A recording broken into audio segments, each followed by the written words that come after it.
Hamman kabudi dubarti te dufu me kakampo ke radarbata me kufu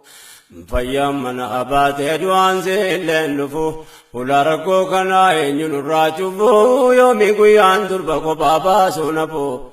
hangarabim pede dukaninu bifu numatu rasilas wa kana tenafu wa furmanne dufu insanafu rabbi tirkanne yonu waltane ya Rabbi gargaar sake kadanne rakkoon dubartummaa baay'eedha waan taateef meeqaata makanneen akkan taane taate meeqatu osoo miilaan deemtuu lubbuun baate kaan akkuma dura jenne bineensatu nyaate hangi Rabbiin baase qoftiin ajaabaate dhayitee achi geesse gubbaaf jalaan baate birmaduun soorattiin gabra namaa taate dhagayyoo bu'aa qabaate gariitti akeekne malettiin seenne yaa Rabbi gargaarsa kee kadhanne dhugaadha irra caalaa maatii jecha yaate haadhaaf abbaaf yaaduun yoo khayrii qabaate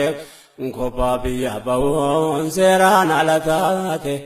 ammas rakkoo biraatiif isaatil baate waggaamii gadiin qaarabaa keessa baate waan argatte maatii yoo gargaarte kaate jiruu fi jaarrachuu rakkinatti taate